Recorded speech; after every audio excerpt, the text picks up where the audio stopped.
मैं अमितेश कुमार अपने YouTube channel कुछ क्लासेज में सभी विद्यार्थियों का स्वागत करता हूं।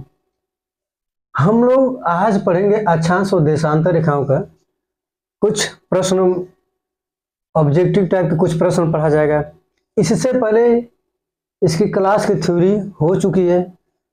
जो उस क्लास को ना देखे हो उसको प्ले लिस्ट में जाकर उसे देख लें, तब ये टॉपिक समझ में आएगा। तो आइए समय को न व्यतीत करते हुए आज का पहला प्रश्न लेते हैं हम लोग। आज का पहला प्रश्न है हमारा कि भूमध्य रेखा से उत्तर या दक्षिण किसी दिए गए स्थान की कोणीय दूरी क्या कहलाती है। तो देखिए, इससे सबसे पहले हम लोग क्या लेंगे, ग्लोब लेंगे, है ना। ग्लोब को बीचों बीच से एक रेखा, मतलब बीचों बीच से एक रेखा जाती है जिसे कहते हैं भूमध्य रेखा। जिसे क्या कहते हैं, भूमध्य रेखा। भूमध्य रेखा या इसी को कहा जाता है जीरो अक्षांश रेखा। जीरो अक्षांश रेखा या इसी को कहा जाता है विषुवत रेखा।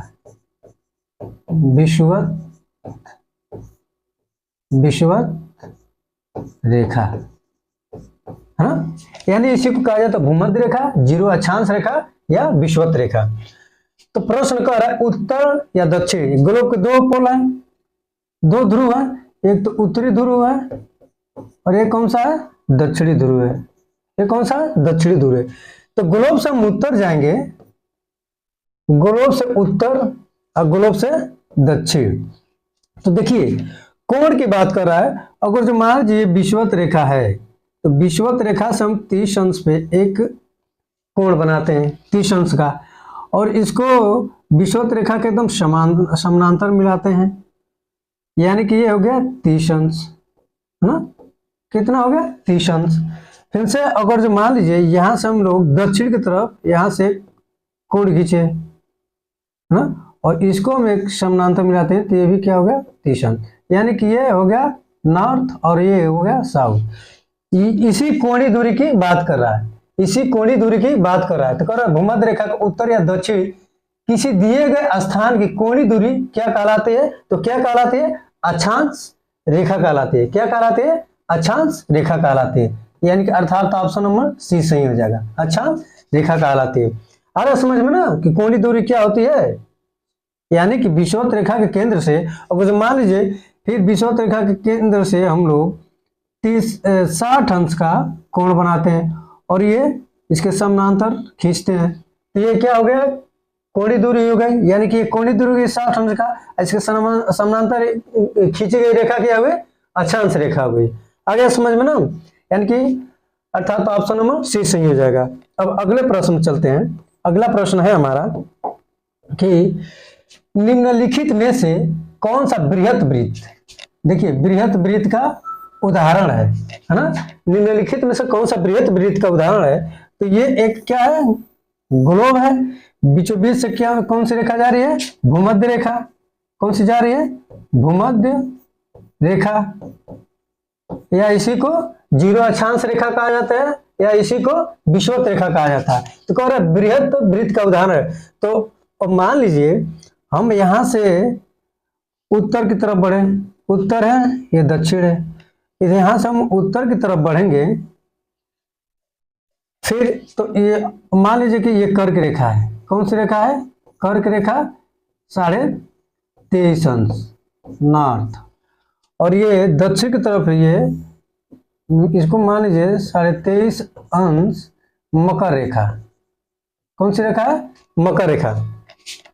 तो देखिए ये कर्क रेखा है और मकर रेखा है। तो इसमें कह रहा है कि बृहत वृत्त का उदाहरण है। तो ये जो कर्क रेखाएं होती है ना, कर्क रेखाएं, ये कर्क सॉरी ये जो, हाँ, ये जो अक्षांश रेखाएं होती हैं, अक्षांश रेखाएं, अक्षांश रेखाएं, ये जो अक्षांश रेखाएं होती हैं, अक्षांश रेखाएं, अक्षांश रेखाएं क्या है, एक वृत्त है। अक्षांश रेखाएं क्या है, ये वृत्त है। यानी कि कहने का मतलब ये है, ये जो रेखाएं हैं ये सीधी ना, सीधी नहीं है, ये सीधी ना होकर ये ऐसी है। कैसे है? ये ग्लोब की तरफ है। कैसी है? ये ग्लोब की तरह है। तो यानी कि ये जो बीचों बीच से भूमध्य रेखा जा रही है, तो इसको अगर जो ग्लोब में घुमाया जाएगा, ऐसे घुमाया जाएगा, तो ये सबसे क्या हो जाएंगी? सबसे बड़ी बृहत वृत्त हो जाएगी। यानी कि ये भूमध्य रेखा है, ये सबसे बड़ी बृहत वृत्त हो जाएगी। यानी कि कौन सा? भूमध्य रेखा। यानी कि ऑप्शन नंबर सी सही हो जाएगा। ऑप्शन नंबर सी सही हो जाएगा ना। अब अगले प्रश्न में चलते हैं। अगला प्रश्न है हमारा, अगला प्रश्न है ध्रुव की तरफ, ध्रुव की तरफ जाने पर अक्षांश रेखाओं के व्यास, अक्षांश रेखाओं के व्यास की प्रकृति कैसी होती है? कह रहा है ये ग्लोब है, तो ये ग्लोब के दो ध्रुव, एक नॉर्थ हो गया, एक साउथ हो गया। तो कह रहा है कि ये विषुवत रेखा से, विषुवत रेखा से ध्रुवों की तरफ जाने पर अक्षांश रेखाओं के व्यास की प्रकृति कैसी होती है? तो देखिए, ये विषुवत रेखा से अगर जो हम इधर जाएंगे, नॉर्थ की तरफ जाएंगे, है ना, या विषुवत रेखा से साउथ की तरफ आएंगे, तो ये नॉर्थ पोल है, ये साउथ पोल है। तो जब नॉर्थ की तरफ जाएंगे तो क्या होगा? ये क्या होगा? इसके व्यास की प्रकृति कैसी रहेगी? तो ये घटेगा। क्या होगा? ये घटता है। क्या होता है? ये घटता है। जैसे जैसे हम ऊपर जाएंगे, ये जैसे जैसे ऊपर जाएंगे, तो ये जो वृत्त होगा ये सबसे छोटा होगा। जैसे जैसे हम नीचे आएंगे, नीचे वाले पोल पर, तो ये भी वृत्त सबसे छोटा होगा। अभी बताएं कि सबसे बड़ा वृत्त कौन सा हो जाएगा? ये भूमध्य रेखा वाला हो जाएगा। भूमध्य रेखा की सबसे बड़ी वृत्त हो जाएगी। तो यही कह रहा है, ध्रुव की तरफ, ध्रुवों की तरफ जाने पर अक्षांश रेखाओं के व्यास की प्रकृति कैसे होती है? तो कैसी होती है? घटती है। अक्षांश रेखाओं के व्यास की प्रकृति क्या होती है? घटती है। यानी कि अर्थात ऑप्शन नंबर भी सही हो जाएगा। अब अगले प्रश्न में चलते हैं। अगला प्रश्न है हमारा, अगला प्रश्न है धरातल पर एक अंश अक्षांश की दूरी निम्न में से किसके बराबर होती है ना? धरातल पे, यानी कि ये गुलाब है, ये ग्लोब है, ये ग्लोब है। देखिए हम बार बार ग्लोब बनाएंगे, है ना। ये ग्लोब है, तो कह रहा है एक अक्षांश, यानी कि ये विषुवत रेखा हो गई। कौन सी हो गई? भूमध्य रेखा। कौन सी हो गई? भूमध्य रेखा। और जैसे जैसे हम जाएंगे नॉर्थ की तरफ, नॉर्थ की तरफ जैसे जैसे जाएंगे, और फिर जैसे जैसे हम साउथ की तरफ आएंगे, तीन धरातल पर एक अक्षांश की दूरी निम्न में से किसके बराबर होगी? एक अक्षांश की दूरी। तो देखिए इसके और इसके बीच की दूरी कितनी हो जाएगी? 111 किलोमीटर। तो वही पूछ रहा है, एक अक्षांश की दूरी कितने, किसके बराबर हो जाए? तो 111 किलोमीटर की। यानी कि अर्थात ऑप्शन नंबर भी सही हो जाएगा। अब अगले प्रश्न में चलते हैं। अगला प्रश्न है हमारा, दोनों ध्रुवों को जोड़ने वाली वह काल्पनिक रेखा, दोनों ध्रुवों को जोड़ने वाली वह काल्पनिक रेखा जो भूमध्य रेखा को समकोण पर प्रतिच्छेदित करती है और क्या कहलाती है ना? दोनों ध्रुवों की, यानी कि ये मान लीजिए क्या है, ये ग्लोब है, ये नॉर्थ हो गया, ये साउथ हो गया। तो कह रहा है दोनों ध्रुवों की, यानी कि इस ध्रुव से इस ध्रुव को जोड़ दीजिए, फिर इससे इसको जोड़ दीजिए, और फिर इससे इसको जोड़ दीजिए, है ना, है ना। तो दोनों ध्रुवों को जोड़ रहा है ना, साउथ और नॉर्थ, साउथ और नॉर्थ को दोनों जोड़ रहा है। तो ये क्या है? ये देशांतर रेखा है। ये क्या है? देशांतर रेखा है, देशांतर रेखा, है ना। और इसकी जो बात कर रहे थे, ये वाला, ये क्या है? ये अक्षांश रेखा है। क्या है? ये अक्षांश रेखा है, अक्षांश रेखा, है ना। तो दोनों ध्रुवों को जोड़ने वाली काल्पनिक रेखा जो भूमध्य रेखा के समकोण पर प्रतिच्छेदित करती है, क्या कहलाती है? देशांतर रेखा कहलाती है। क्या कहलाती है? देशांतर रेखा कहलाती है। यानी अर्थात ऑप्शन नंबर भी सही हो जाएगा। अब अगले प्रश्न में चलते हैं। अगला प्रश्न है हमारा, अगला प्रश्न है दो देशांतर रेखाओं के बीच की दूरी निम्न में से किस नाम से जानी जाती है? यानी कि ये जो देशांतर रेखाएं हैं, देशांतर रेखाएं जो ऐसे आ रही हैं, ये जो देशांतर रेखाएं हैं जो ऐसे आ रही हैं, इनकी बीच की दूरी कर रहा है, इनकी बीच की दूरी, इनकी बीच की दूरी, इनकी बीच की दूरी, इनकी बीच की दूरी और इनकी बीच की दूरी। तो इनकी बीच की दूरी क्या कहलाते हैं? गोरे कहलाते हैं। क्या कहलाते हैं? गोरे कहलाते हैं। यानी अर्थात ऑप्शन नंबर बी सही हो जाएगा। अगले प्रश्न में चलते हैं। अगला प्रश्न है हमारा, अगला प्रश्न है, एक देशांतर से दूसरे देशांतर के बीच कितने समय का अंतराल होता है? एक देशांतर से, यानी कि जो देशांतर रेखाएं हैं, जो ये देशांतर रेखाएं हैं, ये देशांतर रेखाएं हैं ग्लोब में जो देशांतर रेखाएं हैं, सॉरी इसको थोड़ा सा ये देखिएगा, ये जो ग्लोब में ये जो देशांतर रेखाएं हैं, ये देशांतर रेखाएं, इनकी बीच की दूरी कह रहा है ना, इनकी बीच की दूरी, यानी कि एक देशांतर से दूसरे देशांतर, यानी कि इस देशांतर से इस देशांतर के बीच दूरी, इस देशांतर के इस देशांतर की, यानी कि दो देशांतर के बीच की दूरी कितने मिनट का अंतर होगा? तो 1 डिग्री बराबर कितना? 4 मिनट, है ना। 4 मिनट का क्या हो जाएगा? अंतर हो जाएगा। कितने? 4 मिनट का, यानी कि अर्थात ऑप्शन नंबर ए सही हो जाएगा। 4 मिनट का अंतर होगा। अब अगले प्रश्न में चलते हैं। अगला प्रश्न है हमारा कि वो अक्षांश रेखा जिस पर सदैव दिन व रात की अवधि क्या होती है? समान रहती है। तो कौन सी है? कौन सी है? ये ग्लोब है, तो ग्लोब के बीच बीच से कौन सी रेखा जाती है? भूमध्य रेखा जाती है। कौन सी रेखा? भूमध्य रेखा। भूमध्य रेखा। तो जो सूर्य की किरणें पड़ती है, इस पर क्या पड़ती है? एकदम लंबवत पड़ती है। सूर्य की किरणें भूमध्य रेखा पर कैसे पड़ती हैं? तो लंबवत पड़ती हैं। सूर्य की किरणें भूमध्य रेखा पर लंबवत पड़ती हैं, इसलिए यहाँ पे समय की अवधि क्या होती है? सदैव दिन और रात की अवधि क्या होती है? समान होती है। किस पे? भूमध्य रेखा पे। क्योंकि सूर्य की किरणें इस पर क्या होती है? लंबवत पड़ती है, इसलिए भूमध्य रेखा पर दिन और रात की अवधि समान होती है। अब अगले प्रश्न से, यानी कि अर्थात ऑप्शन नंबर ए सही हो जाएगा। अब अगले प्रश्न में चलते हैं। अगला प्रश्न है हमारा, दो अक्षांश रेखाओं के बीच की दूरी लगभग कितनी होती है ना? तो ये तो प्रश्न दोहरा दिया है। दो अक्षांश रेखाओं के बीच की दूरी कितनी होती है? 111 किलोमीटर। कितनी होती है? 111 किलोमीटर, यानी कि अर्थात ऑप्शन नंबर सी सही हो जाएगा। अब अगले प्रश्न चलते हैं। अगला प्रश्न है हमारा, एक देशांतर की सर्वाधिक दूरी कहां पर होगी? अब देखिए, इसको समझिएगा थोड़ा सा। जो ये ग्लोब है, ग्लोब का ये नॉर्थ पोल हो गया, ये साउथ पोल हो गया। अब कह रहा है एक देशांतर की सर्वाधिक दूरी कहां पे होगी? तो ये क्या है? ये तो आपका होगा विषुवत रेखा। कौन सी रेखा होगी? विषुवत रेखा, है ना, विषुवत रेखा होगी। ये जो देशांतर रेखाएं हैं, ये ऐसे होके आ रही हैं, यानी कि नॉर्थ को साउथ से क्या कर रही हैं? मिला रही हैं। नॉर्थ को साउथ से मिला रही हैं।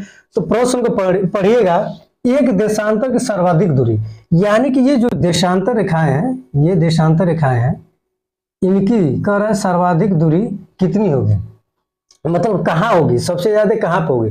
तो देखिए, ग्लोब में दिख रहा है कि सबसे ज्यादा कहाँ पे होगी? विषुवत रेखा पे होगी। सबसे ज्यादा कहाँ पे होगी? विषुवत रेखा पे, यानी कि अर्थात ऑप्शन नंबर सी सही हो जाएगा, विषुवत रेखा पे होगी।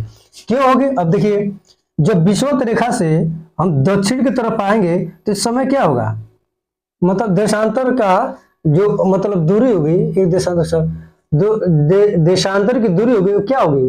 कम होती जाएगी। जैसे यहाँ पे विषुवत रेखा पे देशांतर की दूरी कितनी होती है? 111.32 किलोमीटर, यानी कि यहाँ पे सर्वाधिक होती है। विषुवत रेखा पे देशांतरों की दूरी सर्वाधिक होती है। और जो हम लोग विषुवत रेखा से दक्षिण ध्रुव की तरफ आएंगे, चाहे उत्तरी ध्रुव की तरफ जाएंगे, तो दूरी क्या हो जाएगी? कम होती जाएगी। दूरी क्या हो जाएगी? कम होती जाएगी।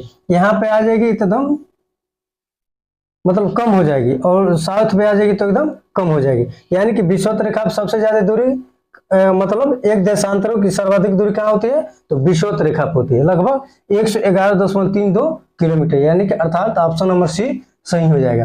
अब अगले प्रश्न चलते हैं। अगला प्रश्न है हमारा, कुल अक्षांश की संख्या कितनी है ना? कुल अक्षांश की संख्या कितनी है? तो देखिएगा, समझिएगा, ये रहा हमारा ग्लोब, ये रहा भूमध्य रेखा। कौन सा रहा? भूमध्य रेखा। भूमध्य रेखा, इस प्रश्न को समझिएगा थोड़ा सा। तो देखिए, जब भूमध्य रेखा, ये नॉर्थ है, ये साउथ है, तो भूमध्य रेखा से जब हम लोग सीधे एकदम नॉर्थ की तरफ जाएंगे, ऐसे ऐसे जाएंगे, ऐसे ऐसे ऐसे ऐसे जाएंगे, तो यहाँ पर क्या हो जाएगा, एक बिंदु हो जाएगा। फिर ऐसे ऐसे आएंगे नीचे, मतलब साउथ की तरफ आएंगे, साउथ की तरफ आएंगे, एक यहाँ पर आते हैं तो यहाँ पे क्या हो जाएगा, बिंदु हो जाएगा। तो हम पढ़े हैं कि भूमध्य रेखा से उत्तर की तरफ जाएंगे तो 90 अक्षांश रेखा इधर है, और भूमध्य रेखा से दक्षिण की तरफ आएंगे, साउथ की तरफ आएंगे तो 90 अक्षांश रेखा है इधर है, और एक खुद क्या है, एक भूमध्य रेखा है, यानी कि ये 0 अक्षांश रेखा है ना, 0 अक्षांश रेखा है। तो ये जब 90-90 जोड़ेंगे, 90 प्लस 90 तो बराबर 180। अब प्लस से जो 0 अक्षांश रेखा है इसको जोड़ेंगे तो कितना हो जाएगा, 181, है ना। तो अक्सर पेपर में क्या पूछता है कि कुल अक्षांश रेखाओं की संख्या कितनी है, तो 181 है। लेकिन इसमें प्रश्न के अनुसार ऑप्शन जो दिया है, इसमें देखिए जो 181 है, तो मान लीजिए ये तो 0 हो गया है, ये तो 0 हो गया है ना, यानी कि ये तो 0 हो गया है, तो इसको तो लिया नहीं जाएगा। तो इसमें से क्या कर देंगे हम लोग, 2 घटा देंगे तो कितना हो जाएगा, 179। कुल कितने हो जाएंगे, 179, यानी कि अर्थात ऑप्शन नंबर सी सही हो जाएगा। यानी कि जो अक्षांश रेखाएं उत्तर की ओर बढ़ेंगी तो एक समय ऐसा आता है कि यहाँ पे 0 हो जाता है, मतलब शून्य हो जाता है, और एक समय ऐसा आ जाता है कि यहाँ पे शून्य हो जाता है। तो यही जो नहीं सॉरी ये 90-90 जो रेखाएं हैं, 180 हो गया, अब विषुवत रेखा का एक घटा दिए। ये जो 90-90 वाला मामला है ये फंस रहा है, तो इसमें से क्या करते हैं, 2 माइनस कर देंगे तो 179 हो जाएगा, 2 माइनस कर देंगे तो 100 क्या हो जाएगा, 79 हो जाएगा, यानी कि अर्थात ऑप्शन नंबर सी सही हो जाएगा। अब अगले प्रश्न में चलते हैं। अगला प्रश्न है देशांतरों की संख्या कितनी है? तो देशांतरों की संख्या कुल कितनी है, तो 360 है ना। ग्लोब में ये नॉर्थ हो गया और ये साउथ हो गया, तो जब ये ऐसे आएंगे, हम लोग ऐसे आएंगे, तो ये जो बीचों बीच जब इधर से हम लोग जाएंगे पूर्व की तरफ, तो 180 देशांतर इधर है ना, 180 देशांतर पूर्व की तरफ है, और इधर पश्चिम की तरफ 180 देशांतर है। तो दोनों को जोड़ेंगे, 180 है प्लस 180 बराबर 360 देशांतर, यानी कि कुल कितने देशांतर है, 360 देशांतर है। अब अगले प्रश्न चलते हैं। अगला प्रश्न है हमारा, विषुवत रेखा के समानांतर काल्पनिक रेखा क्या कहलाती है? देखिए, विषुवत रेखा के समानांतर, तो आप बार बार आप लोगों को बता रहे हैं कि ये नॉर्थ है और ये साउथ है, तो बीचों बीच से विषुवत रेखा गुजर रही है, और ये जो काल्पनिक रेखाएं हैं सभी ये काल्पनिक रेखाएं हैं। तो काल्पनिक रेखाएं क्या है, ये अक्षांश रेखा है। क्या है, ये अक्षांश रेखा, यानी कि जो विषुवत रेखा के समानांतर है वो क्या है, अक्षांश रेखाएं, यानी कि अर्थात ऑप्शन नंबर ए सही हो जाएगा। अगले प्रश्न में चलते हैं। अगला प्रश्न है हमारा, पृथ्वी के उत्तरी ध्रुव दक्षिणी ध्रुव को मिलाने वाली रेखा को क्या कहलाती है? फिर वही आ गया। तो पृथ्वी के, ये जो पृथ्वी है इसका उत्तरी ध्रुव, इसका दक्षिण ध्रुव, तो ये जो देशांतर रेखाएं मिला रही है ना, ये तो देशांतर रेखाएं मिला रही है, इनको मिलाने वाली रेखा को क्या कहा जाएगा, तो देशांतर रेखाएं, यानी कि अर्थात ऑप्शन नंबर बी सही हो जाएगा। कौन सी हो जाएंगी, देशांतर रेखाएं। अब अगले प्रश्न में चलते हैं। अगला प्रश्न है हमारा, प्रधान मध्यमान रेखा किस स्थान से होकर गुजरती है ना। तो देखिए, अगर जो हम ग्लोब को खोल रहे हैं वो जो मान लीजिए ये ग्लोब हो गया, सॉरी, है ना। अगर जो वो मान लीजिए हम ग्लोब खोल रहे हैं, है ना, ये क्या हो गया, जीरो प्रधान प्रधान रेखा हो गया, है ना। इधर आइए 180 और यहाँ से इधर जाइए 180, है ना।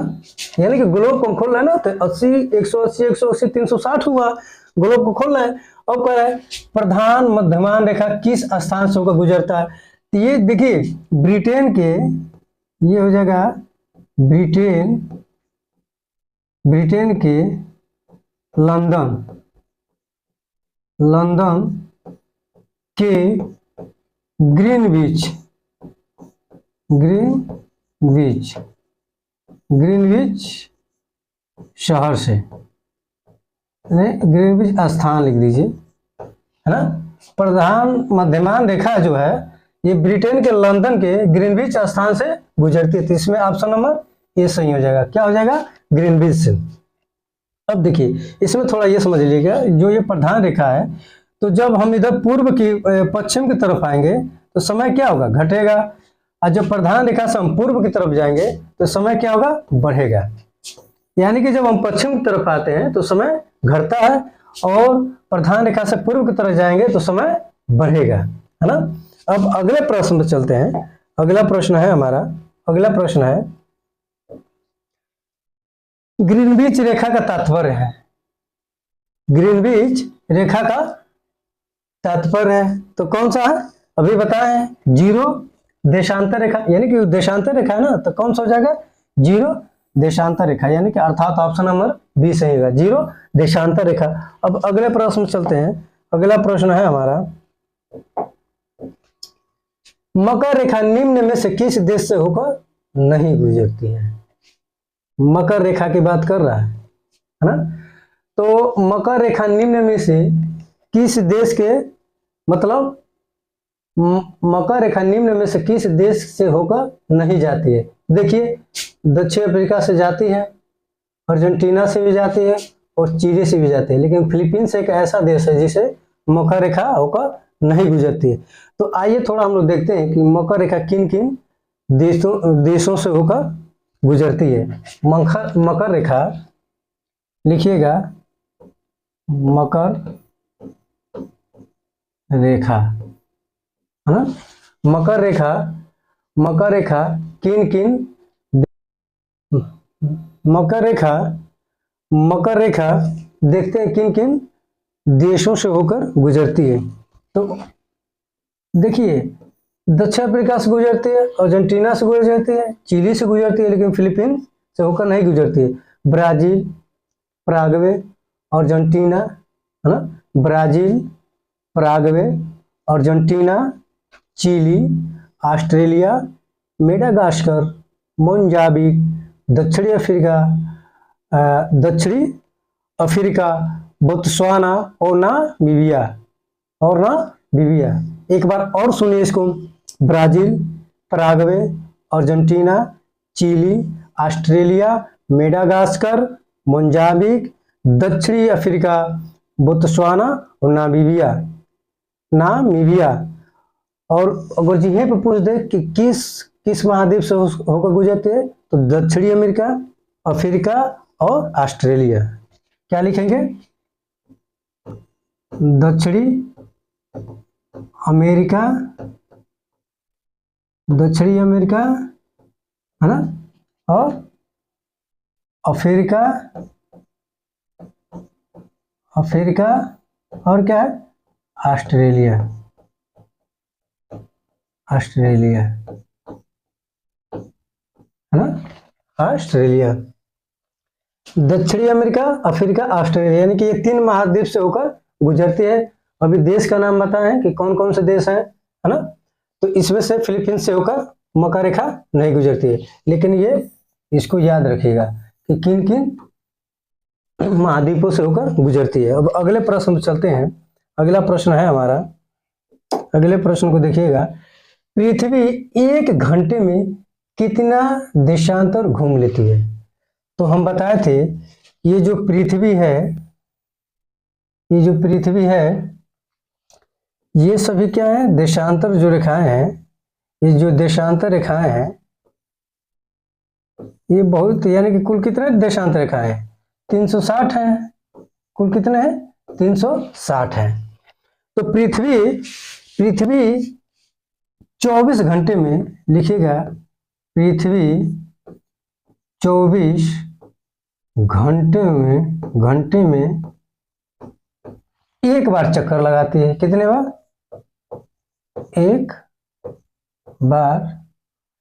एक बार चक्कर लगाती है। चक्कर लगाती नहीं, सॉरी, पृथ्वी 24 घंटे में एक बार, 24 घंटे में पृथ्वी 24 घंटे में अपनी ध्रुव पे, इसको लिखिएगा थोड़ा सा, ये पृथ्वी 24 घंटे में अपनी ध्रुव पर, है ना, 24 घंटे में अपनी ध्रुव पर एक चक्कर लगाती है। कितना? एक चक्कर घूमती है, लिखिए, घूमती है। और पश्चिम से पूर्व की दिशा में चक्कर लगाते हैं। कब? पश्चिम से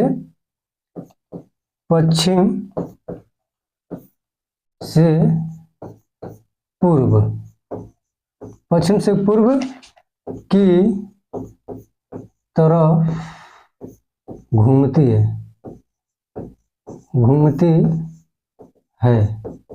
और अपनी धुरी पर कितने अंश झुकी हुई है? 23.5 अंश। इसको लिखिएगा, अपनी धुरी पर, अपनी अक्ष पे, ऐसे लिखिएगा, अपने अक्ष पे, अपनी अक्ष पर 23.5 अंश झुकी हुई है। कितना? झुकी हुई है ना। ये पश्चिम हो गया, ये पूर्व हो गया। यानी कि पृथ्वी ऐसे चक्कर लगाती है ना, ऐसे अपना चक्कर लगाते हुए पश्चिम से पूर्व की तरफ जाती है। तो हमारा ये लिखने का तात्पर्य ये था, पृथ्वी 24 घंटे में अपनी ध्रुव पर एक चक्कर लगाती है। तो 24 घंटे में पृथ्वी एक चक्कर लगाती है, तो 24 आवर्स बराबर कितना मिनट हुआ? 1440 मिनट। कितना मिनट हुआ? 1440 मिनट, है ना। और एक चक्कर लगाएगी, जो पृथ्वी अपने धुरी पे एक चक्कर लगाएगी, तो कितने अंश घूमेगी? पृथ्वी जब अपनी धुरी पे एक चक्कर लगाएगी तो कितने अंश घूमेगी? तो कितने अंश घूमेगी? 360 अंश। 360 अंश घूमेगी। तो अगर जो यहीं पे 360 अंश बराबर हम क्या लिख देंगे? 1440 मिनट, है ना। अब यहीं पे हम एक अंश बराबर निकाल दें, 1 डिग्री बराबर, तो 1440 मिनट बटा 360, तो 0 से 0 कटेगा और 36 चौके 144, यानी कि ये कितना हो गया? 4 मिनट। कितना हो गया? 4 मिनट। यानी कि एक अंश, 1 डिग्री बराबर 4 मिनट। तो पृथ्वी 1 घंटे में कितने देशांतर घूम लेगी, है ना। पृथ्वी 1 घंटे में कितने देशांतर घूम लेगी? तो जब मान लीजिए एक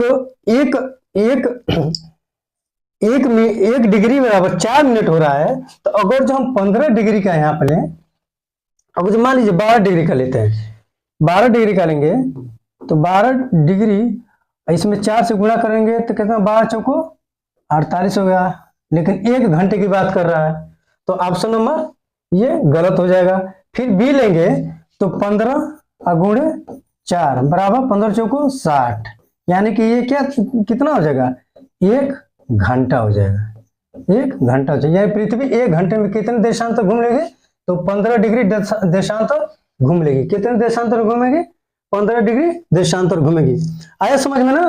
और पृथ्वी अपने अक्ष पर 23.5 अंश झुकी हुई है और पृथ्वी पश्चिम से पूर्व की ओर, पश्चिम से पूर्व की ओर क्या करती है, चक्कर लगाती है। यानी कि अर्थात ऑप्शन नंबर भी सही हो जाएगा। अब अगले प्रश्न में चलते हैं। अगला प्रश्न है हमारा, अगला प्रश्न है कि अगला प्रश्न है हमारा, अगला प्रश्न है, दक्षिणी ध्रुव का अक्षांश है। कह रहा है कि दक्षिणी ध्रुवों का अक्षांश है, यानी कि ये ग्लोब हो गया, ये नॉर्थ हो गया, ये साउथ हो गया। और अक्षांश की बात कर रहा है तो ये अक्षांश रेखा, यानी कि ये भूमध्य रेखा होगी, भूमध्य रेखा, भूमध्य रेखा हो गई। अब कह रहा है कि दक्षिणी ध्रुव का अक्षांश है, तो ये सभी क्या है, ये अक्षांश रेखा है, ये सभी क्या है, ये अक्षांश रेखा है। ये सभी आप लोग जानते हैं कि क्या है, ये अक्षांश रेखा है। तो कह रहा है कि ये कह रहा है कि अक्षांश रेखा है। तो हम बताए ना कि जब हम लोग ऐसे करते करते जाएंगे तो ये क्या हो जाएगा, 90 डिग्री हो जाएगा, है ना। और ये भी क्या हो जाएगा, 90 डिग्री हो जाएगा, है ना। ये भी क्या हो जाएगा, 90 डिग्री हो जाएगा। तो दक्षिणी ध्रुव का अक्षांश कितना है, तो 90 डिग्री है। कितना है, तो 90 डिग्री, यानी अर्थात ऑप्शन नंबर सी। यहाँ पे पूछ देगा उत्तरी ध्रुव का अक्षांश कितना है, तो कितना हो जाएगा, 90 डिग्री हो जाएगा। फिर वही पूछ दे रहा है कि दक्षिण ध्रुव का अक्षांश कितना है, तो 90 डिग्री है। अब अगले प्रश्न में चलते हैं। अगला प्रश्न है हमारा, अगला प्रश्न है देशांतरी दूरी 1 घंटे के समय अंतराल के बराबर होती है। फिर वही प्रश्न पूछ दिया, तो कितने समय अंतराल के बराबर होते हैं, तो 15 डिग्री बताया ना। बताए हैं अभी बताए हैं कि 1 डिग्री बराबर 4 मिनट, 4 मिनट। तो 15 डिग्री बराबर क्या हो जाएगा, 15 डिग्री गुणे 4 बराबर 60 मिनट। कितना हो जाएगा, 60 मिनट। अर्थात ऑप्शन नंबर ए सही हो जाएगा, अर्थात ऑप्शन नंबर ए सही हो जाएगा। अब अगले प्रश्न पर चलते हैं। अगला प्रश्न है हमारा, अगला प्रश्न है कर्क रेखा कहां से नहीं गुजरती है। कर्क रेखा कहां से नहीं गुजरती है, तो देखिए कर्क रेखा म्यांमार से गुजरती है, बांग्लादेश से गुजरती है, चीन से गुजरती है, लेकिन नेपाल से नहीं गुजरती है। यानी कि अर्थात ऑप्शन नंबर भी सही हो जाएगा। अब भारत के कितने राज्यों से होकर गुजरती है, अब यहीं पे पूछ दे भारत के कितने राज्यों से होकर गुजरती है, कितने राज्यों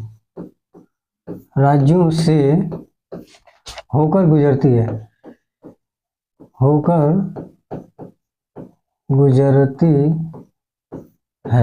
तो कितने राज्य हैं, 8 हैं।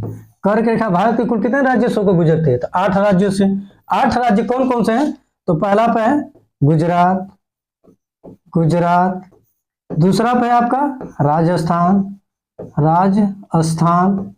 तीसरा पे है आपका मध्य प्रदेश, कौन सा है, मध्य प्रदेश, चौथा पे आपका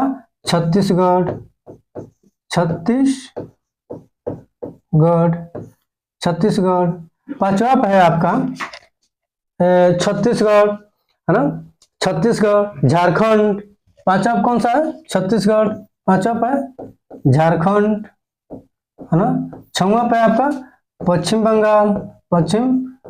बंगाल, और सातवां पे आपका त्रिपुरा, और 8वां पे आपका मिजोरम। आगे समझ में ना। कर्क रेखा कहां से नहीं गुजरती है, तो नेपाल देश से नहीं गुजरती है, म्यांमार से गुजरती है, बांग्लादेश से गुजरती है, चीन से गुजरती है। और भारत के कितने राज्यों से गुजरती है, तो 8 राज्यों से। कौन कौन से, गुजरात, राजस्थान, मध्य प्रदेश, छत्तीसगढ़, है ना, झारखंड, पश्चिम बंगाल, त्रिपुरा और मिजोरम। अगर यहीं पे देख लिया जाएगा किन किन देशों से होकर गुजरती है, किन किन देशों से होकर गुजरती है, तो ये थोड़ा सा लगभग 17 देशों से होकर गुजरती है, लगभग 17 देशों से होकर गुजरती है। तो इसको अगले क्लास में बताएंगे। अब चलते हैं हम लोग अगले प्रश्न की तरफ। अगला प्रश्न है हमारा, उत्तरी गोलार्ध में भू धरातल अधिकतम है। उत्तरी गोलार्ध की बात कर रहा है, तो ये क्या हो गया, ये नॉर्थ हो गया, ये साउथ हो गया, ये विषुवत रेखा हो गई। कौन सी हो गई, भूमध्य रेखा लिखिए, भूमध्य रेखा। तो कह रहा है उत्तरी गोलार्ध में, ये तो हो गया आपका कर्क रेखा 23.5 अंश, क्या हो गया 23.5 अंश। फिर अब यहां से चलेंगे हम लोग, यहां से चलेंगे तो इसको 30 मान लीजिए और इसको 40 मान लीजिए, ये तीनों का क्या है, नॉर्थ है। तो क्या उत्तरी गोलार्ध में भूरातल का अधिकतम कितना है, तो 30 डिग्री से 40 डिग्री नॉर्थ तक उत्तरी गोलार्ध का अधिकतम क्या है, धरातल है, अधिकतम धरातल है, यानी कि अधिकतम क्या है, धरातल है। कितने, 30 डिग्री से 40 डिग्री नॉर्थ तक, यानी कि उत्तरी तक, यानी कि अर्थात ऑप्शन नंबर ए सही हो जाएगा। अगले प्रश्न पर चलते हैं। अगला प्रश्न है हमारा, अगला प्रश्न, यहाँ पर दिन तथा रात एक समान होता है, कहाँ पे होता है, तो अभी पिछले प्रश्न अभी पिछले प्रश्न बताए हैं कि ऑप्शन नंबर सी हो जाएगा। भूमध्य रेखा क्या होती है, यानी कि भूमध्य रेखा गोलों के बीचों बीच से होकर जाती है, क्योंकि वहां पे सूर्य की किरणें क्या होती है, लंबवत पड़ती है, इसलिए वहां पे दिन और रात क्या होता है, एक समान होता है, यानी 12 घंटे के दिन 12 घंटे की रात होती है ना, यानी कि अर्थात ऑप्शन नंबर सही हो जाएगा। अब अगले प्रश्न में चलते हैं। अगला प्रश्न है हमारा, निम्नलिखित नगरों में से कौन सा एक भूमध्य रेखा के सर्वाधिक निकट है ना, भूमध्य रेखा के सर्वाधिक निकट है, तो कोलंबो, जकार्ता, मनीला। फिलीपींस की राजधानी कहाँ है, मनीला है। इंडोनेशिया की राजधानी कहाँ है, जकार्ता है। और कोलंबो, कमेंट बॉक्स में बताइएगा कोलंबो किसकी राजधानी है ना, कोलंबो किसकी राजधानी है, कमेंट बॉक्स में बताइएगा। तो कह रहे निम्नलिखित नगरों में से कौन सा एक भूमध्य रेखा के सर्वाधिक निकट है, तो कौन सा है, सिंगापुर भूमध्य रेखा के क्या है, सर्वाधिक निकट है, सिंगापुर भूमध्य रेखा के सर्वाधिक निकट है। अब अगले प्रश्न पर चलते हैं। अगला प्रश्न है हमारा, भूमध्य रेखा निम्नलिखित में से किस देश से होकर नहीं गुजरती है, केन्या से गुजरती है, इंडोनेशिया से गुजरती है और ब्राजील से गुजरती है, केन्या, इंडोनेशिया और ब्राजील से गुजरती है। लेकिन भूमध्य रेखा निम्नलिखित में से किस देश से होकर नहीं गुजरती है, केन्या से, इंडोनेशिया से और ब्राजील से, लेकिन मैक्सिको से होकर नहीं गुजरती है। किससे होकर, मैक्सिको से होकर नहीं गुजरती, यानी कि अर्थात ऑप्शन नंबर बी सही हो जाएगा। क्या हो जाएगा, मैक्सिको, यानी कि केन्या से होकर गुजरते हैं, इंडोनेशिया से भी होकर गुजरते हैं, ब्राजील से होकर गुजरते हैं, लेकिन मैक्सिको से होकर नहीं गुजरती। अब अगले प्रश्न चलते हैं। अगला प्रश्न है हमारा, अगला प्रश्न है, मानचित्र और ग्लोब पर पाई जाने वाली प्रतिच्छेद रेखाओं को क्या कहा जाता है, तो ये मानचित्र और ग्लोब, तो ये क्या है, ये ग्लोब है, ये नॉर्थ हो गया, ये साउथ हो गया, ये बीच से जा रही है विषुवत रेखा, ये है कर्क रेखा, मकर रेखा, ये सब अक्षांश रेखा है, ये सभी क्या है, अक्षांश रेखा है। अब लेते हैं देशांतर रेखा को, ये सभी क्या है, देशांतर रेखा है, ये सभी क्या है, देशांतर रेखा है, ये सभी देशांतर रेखा है। तो कह रहे मानचित्र और ग्लोब पर पाई जाने वाली प्रतिच्छेद रेखाओं को क्या कहा जाता है, तो अक्षांश अक्षांश रेखाएं, देशांतर रेखाएं, भौगोलिक रेखा जाल, इनको क्या कहा जाता है, भौगोलिक रेखा जाल कहा जाता है। क्योंकि ये भूभाग पर तो खींची गई है, इसलिए इनको क्या कहा जाता है, भौगोलिक रेखा जाल कहा जाता है। अब अगले प्रश्न में चलते हैं। अगला प्रश्न है हमारा, भूमध्य रेखा निम्नलिखित में किस देश से होकर नहीं गुजरता, फिर वही प्रश्न दोहरा दिया है, तो कहाँ से होकर नहीं गुजरता है? तो मैक्सिको से होकर नहीं गुजरता है। कहाँ से होकर नहीं गुजरता है? तो मैक्सिको से होकर नहीं गुजरता है। तो आज की क्लास यहीं पे समाप्त की जाती है। थैंक यू सो मच, धन्यवाद।